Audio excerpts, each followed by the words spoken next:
Македонски медиа сервис. mms.mk. Моја општина. Тешко е да се чува такова дете, многу е тешко.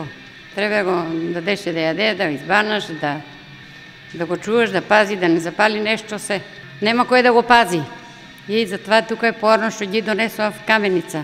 Пошто патуваш ја по 30 км дневно, знаете, летно време жешко, зимото ладно, така да тука мисля дека ќе биде доста по лесно за самите нас, па и за нив.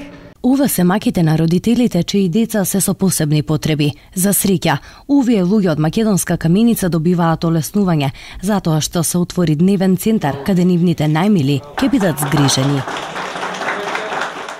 Мило ми е што се отвори дневниот центар во Македонска Каменица. Убаво е да најнормално дека е убаво. Возбудена сум најнормално да.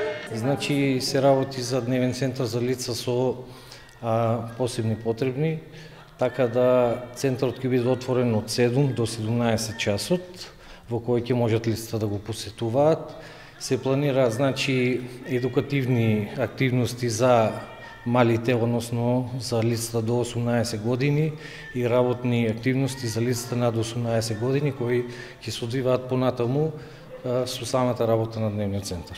Овој центар си има и физикална терапија, си има и простор за вежбање, но важно е дека социјализацијата и дополнителната едукација околу општественото живење е најважната работа што овој центар треба да ја сработи. Дополнително, овој центар не е отворен само за лицата со атипичен развој. Овој центар е отворен за целото општество. Важно е сите лица кои што сакаат да поминат време или сакаат да споделат одредена емоција, одредена активност со овие лица во нашето општество да дојдат во центар да го предложат истото и заеднички да го спроведат. Општина Македонска Каменица во својата програма има буџет во кој што целосно и во континуитет ги поддржува и здруженијата и сите оние кои што згрижуваат лица со посебни потреби во нивните проекти, во реализација на нивните решенија.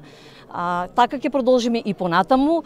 Уште едно да спомнам дека Општина Македонска Каменица обезбеди дополнителна просторија која што е надвор од овој центар. Тоа е просторија во која што штитениците ќе го поминуваат своето слободно време.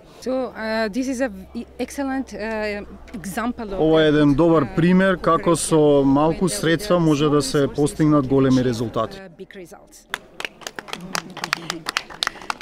Во UNDP ние веруваме во концептот на услуги за грижа, не само што овозможува нашите сограѓани да ги остварат своите права, туку овозможува да се постигнат поголеми резултати.